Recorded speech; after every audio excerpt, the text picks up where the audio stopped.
mas a gente precisava ser mais efetivo, precisava ter aproveitado melhor as oportunidades. Eles são letais, o empate não servia para nós, inevitavelmente em algum momento a gente ia ter que se expor. Eu não sei se vocês vão me perguntar, mas eu vou me adiantar. Eu acho que no segundo gol foi falta no Rodrigo. E eu acho que no terceiro gol ele apenas não adotou o mesmo critério, porque teve um lance quase idêntico no mesmo local do campo no primeiro tempo, que a gente bateu rápido e ele pediu para voltar.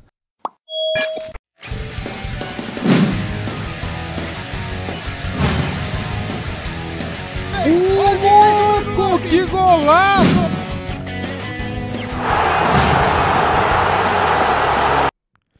Salve nação, saudações rubro-negras! Galera, vamos acompanhar aqui e agora a entrevista coletiva pós-jogo do Maurício Barbieri, técnico do Vasco.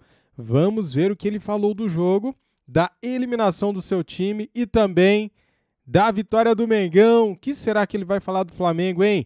Já quero convidar você que é flamenguista a se inscrever aqui no nosso canal, a deixar aquele like se você tá felizão da vida, né? Com essa vitória do Flamengo e também ativar o sininho para não perder nenhum vídeo. As imagens são da Vasco TV, link na descrição como créditos. Simbora, vamos ver aqui o que o Barbieri falou. A gente viu, né, um Vasco em campo, jogando bem, no momento que vocês estavam até, né, na minha visão, vocês estavam melhores até na partida.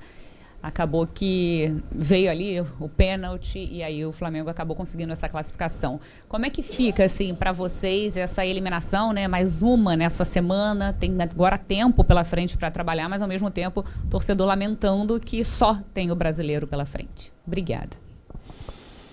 Boa noite. Eu acho que tem dois recortes, né, que a gente pode fazer. Um é esse de curto prazo, realmente a gente teve uma segunda eliminação muito rápida, mas eu acho que até em relação ao que aconteceu quinta-feira, o grupo deu uma resposta fantástica hoje, em relação a jogar, a buscar o jogo, a ser melhor que o adversário em muitos momentos do jogo, a voltar a criar boas oportunidades, grandes oportunidades. Eu acho que até um pouco antes da gente tomar ali o segundo gol, o domínio era total nosso, completo, eles com muita dificuldade de se encontrar, mas a gente precisava ser mais efetivo, precisava ter aproveitado melhor as oportunidades. Eles são letais, o empate não servia para nós, inevitavelmente em algum momento a gente ia ter que se expor. Eu não sei se vocês vão me perguntar, mas eu vou me adiantar. Eu acho que no segundo gol foi falta no Rodrigo. E eu acho que no terceiro gol ele apenas não adotou o mesmo critério, porque teve um lance quase idêntico no mesmo local do campo no primeiro tempo, que a gente bateu rápido e ele pediu para voltar. O resultado é por conta disso? Não, eu acho que é por conta da gente não ter conseguido ter efetividade para fazer os gols, as oportunidades que a gente criou. Então, nesse recorte curto, eu entendo a frustração do torcedor, entendo a nossa frustração também, a gente também está muito chateado. Agora, existe um recorte maior, que é desde o início do trabalho. A gente sempre frisou, e eu até usei uma metáfora em relação à Avenida Brasil, que o nosso caminho era difícil, que o nosso caminho ia ser complicado. E eu acho que, olhando para o campeonato, agora eu vou fazer esse recorte do campeonato dentro de tudo que a gente enfrentou, eu acho que a gente fez bastante coisa, muito mais coisas positivas do que negativas. A gente teve uma viagem para os Estados Unidos, a gente acabou deixando um grupo alternativo aqui para fazer 2 jogos. Muitos desses jogadores nem estão mais no clube. A gente teve que fazer 2 clássicos não podendo contar com muitos jogadores, não sei se vocês se lembram, por aquele problema da inscrição, de o jogo era da fase tal, foi para outra fase, então foram 2 clássicos nessa situação. E com tudo isso, eu acho que a gente sempre deu uma resposta muito positiva, conseguiu classificar, conseguiu fazer bons jogos contra o Flamengo, mas que sem dúvida nenhuma foram insuficientes para a gente vencer, isso a gente tem claro. Então, nesse recorte maior, eu acho que a gente avançou em muitas coisas, tem muita coisa positiva, mas a gente não esconde, tem ciência de que ainda precisa melhorar. E aí, terminando, respondendo a sua pergunta, esse tempo que nós temos agora vai ser focado nisso, em fazer um Vasco melhor, um Vasco crescer, se desenvolver e chegar ainda mais pronto no Brasileiro. Boa noite, professor.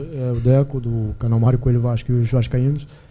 A minha pergunta é sobre a saída do Pedro Raul. Ele sentiu alguma coisa e qual a coerência de colocar o Egnaldo, já que não vinha jogando já há um bom tempo, e não como 9? A saída do Pedro foi porque eu senti o Pedro muito cansado. Senti que algumas bolas ele não estava mais chegando. Teve uma bola que o Peck colocou aqui rasteira na segunda trave e ele se esticou, mas não chegou. Logo depois teve um cruzamento, um cabeceio também, que normalmente ele antecipa bem. E eu senti ele cansado para nos ajudar a manter aquela pressão que a gente vinha fazendo e também conseguir chegar inteiro nessas bolas. Foi por essa razão. O Egnaldo, a princípio, ia trabalhar um pouquinho mais por dentro, mas aí o Alex, que já estava cansado, ia ter que sacrificar, e o Egnaldo faz essa função de preencher um pouquinho e chegar na área, tanto é que ele teve uma cabeçada boa, então foi essa a ideia, dele vir recompor um pouquinho aqui, mas chegar na área para preencher o espaço, foi por isso. Barbieri, João Silva do Lance. Você falou que faltou efetividade ao Vasco para poder vencer o Flamengo, né? Isso, para você, tem muito a ver com a montagem do elenco e aí projetando já o Campeonato Brasileiro, porque o Vasco contratou 13 jogadores, Pedro Raul e Orelhano apenas para o setor ofensivo. Você acredita, então, que ainda está desequilibrado esse elenco, projetando, é claro, o ano? Evidentemente que tem uma segunda janela para contratar, mas falando sobre a montagem do elenco, né, nesse primeiro recorte, a prioridade foi a zaga, o meio-campo, beleza, mas o ataque tendo só 2 contratações. É esse setor que você acredita que ainda está mais desequilibrado? Olha, eu acho que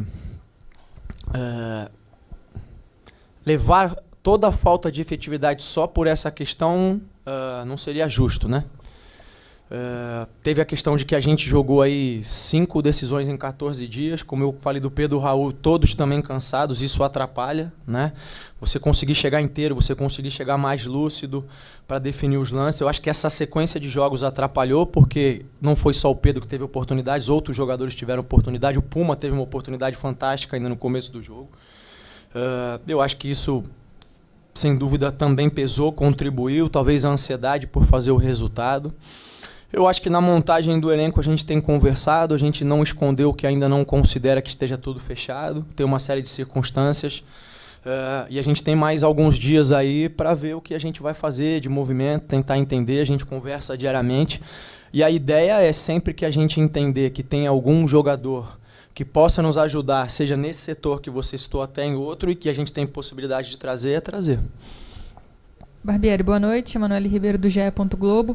A gente vem falando desde o início do ano sobre esse processo de reestruturação, que o Vasco vai oscilar, que as coisas vão funcionar um dia, no outro dia nem tanto, né? Então eu queria que você falasse um pouquinho mais sobre esse processo, como pedir paciência para o torcedor, depois de 2 eliminações. Acho que a eliminação de quinta pesa muito mais nesse cenário, e uma projeção do que o Vasco pode fazer no Campeonato Brasileiro, onde você vê o Vasco aí no fim dessa temporada.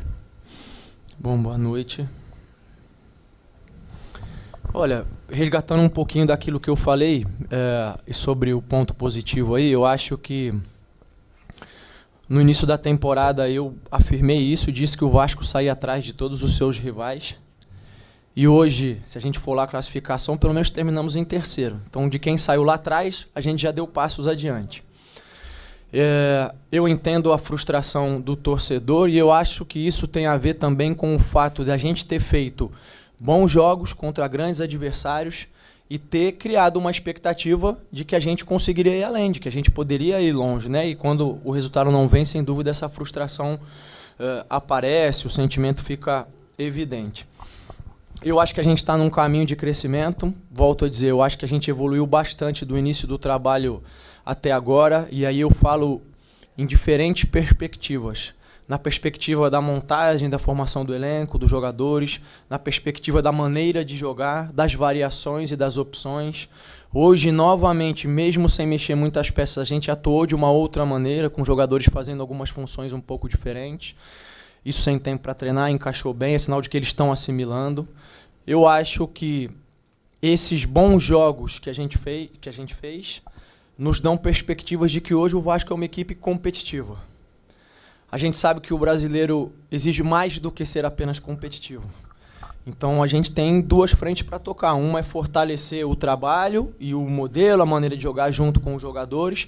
E a outra frente é seguir reformulando e ajustando e fortalecendo o elenco. Eu não consigo, nesse momento, estabelecer para você um patamar ou uma régua. Eu acho que a gente entra competindo, como todo mundo entra competindo. A gente tem que lembrar de que, estatisticamente, a porcentagem de equipes que ascendem da Série B e acabam voltando no ano é muito grande, isso independente de SAF ou de outras coisas. Claro que com o investimento que a gente teve não é o que a gente espera muito mais. Mas é isso, a gente hoje é competitivo e tem que melhorar para ser mais do que competitivo. Bem, Barbieri, você estava falando da frustração do torcedor. Quem estava no campo relatou que a frustração era muito dos jogadores também, que saíram muito abalados. Esse grupo do Vasco é um grupo que tem muitos meninos jovens e tem muitos que vieram da base, que dão um valor muito grande para esse clássico. Queria que você falasse um pouco desses jogadores, como eles estavam, como vai ser importante até esse tempo que você vai ter, até para resgatar isso. E, de certa forma, essa inexperiência fez diferença um pouco para a partida de hoje, porque quando o Flamengo faz uma substituição, coloca um Vidal, um Everton Ribeiro, enfim, e aí o poder de fogo que você está tanto falando. Então, se ainda no projeto da SAF, ainda o elenco pesa muito, essa situação pesa muito, e obviamente também da inexperiência do elenco, e o quanto que isso pesou para os jogadores. Obrigado. Boa noite. Bom, no primeiro ponto estavam todos muito chateados, até se cobrando de que a gente teria que ter tido um pouco mais de maturidade em muitos momentos, de que a gente deveria, em alguns momentos, ter tentado ter mais equilíbrio, que a gente acabou tomando gols que não deveria tomar. Esse foi o clima geral, de uma certa cobrança, mas não individualizada, no sentido de nós, como grupo, sermos mais maduros para a gente conseguir não ter esse tipo de resultado. Então, todos muito chateados, claro, com o final do jogo.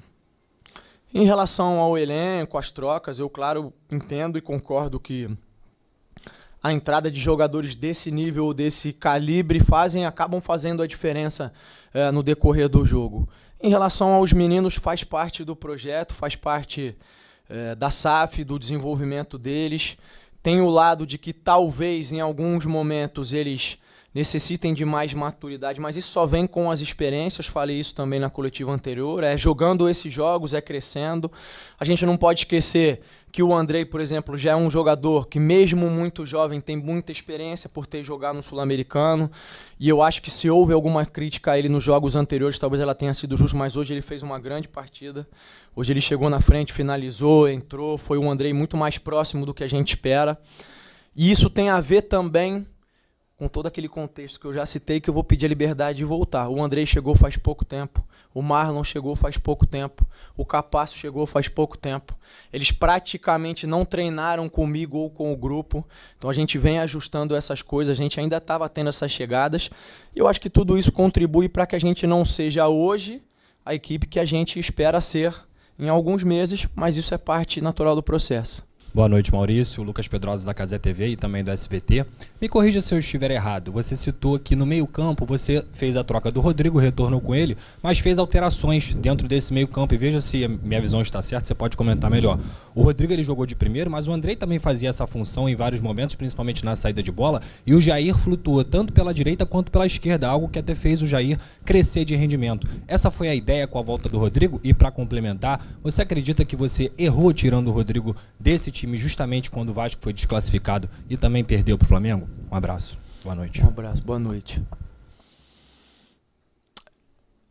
A ideia de ter o Rodrigo de volta é porque o Flamengo é uma equipe que, por característica, joga muito por dentro. A gente tinha visto o último jogo e viu que em muitos momentos a gente estava segurando 4 defensores para marcar só o Pedro, e com isso eles criavam superioridade no meio e vinham construindo em passes curtos. A gente teve muita dificuldade. Então não foi só a entrada, a gente teve a entrada do Rodrigo, mas a gente adiantou o Piton e trouxe o Peck para fortalecer ainda mais o meio. Então em muitos momentos a gente atuou como se tivesse 3 zagueiros, o Léo de um lado, Puma do outro e o Capasso pelo centro. Essa foi a principal mudança. E com isso a gente conseguiu tirar esse espaço deles de dentro, conseguiu pressionar melhor, conseguiu roubar muito mais bolas e criar. Essa foi a mudança. E aí o grande desafio é porque quinta-feira era um outro jogo que exigia outra coisa contra outro tipo de adversário.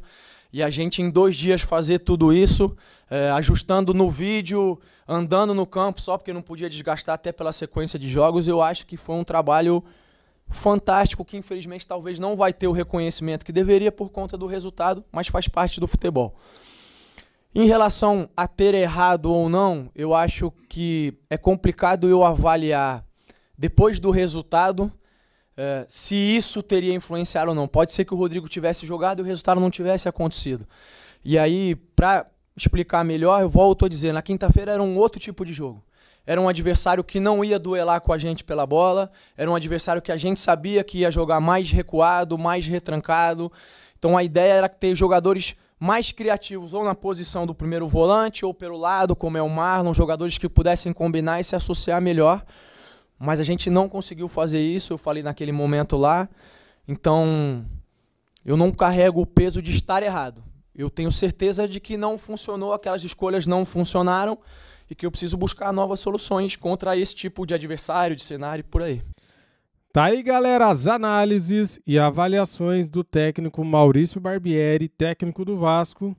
Ele falou, analisou, mas a moral da história é a seguinte: o Vasco está eliminado em mais uma competição. No meio de semana foi eliminado pela Copa do Brasil e hoje, domingo, eliminado no Campeonato Carioca pelo nosso Flamengo. E aí, será que o torcedor do Vasco está feliz com a SAF, com os jogadores que foram contratados, com o seu técnico Maurício Barbieri? Acho que não, hein? Acho que não estão felizes não, mas, cara, o que importa é que o Mengão está classificado para a final do Campeonato Carioca. Serão 2 jogos, dia 2 de abril e dia 9 de abril, né? Os 2 jogos contra o Fluminense. É isso aí. Dia 16 começa o Campeonato Brasileiro. Dia 16 de abril. O Flamengo vai jogar às 4 da tarde contra o Curitiba no Maracanã. Galera, daqui pra frente é só alegria, hein? A final do Campeonato Carioca, início de Campeonato Brasileiro, Libertadores vem aí mês que vem e também Copa do Brasil, cara. As competições que importam pra nós, valeu? Tamo juntos, quero te pedir, antes de sair do vídeo, deixa o like, se inscreva no nosso canal e ative o sininho. Isso aqui é Flamengo, saudações rubro-negras, fui!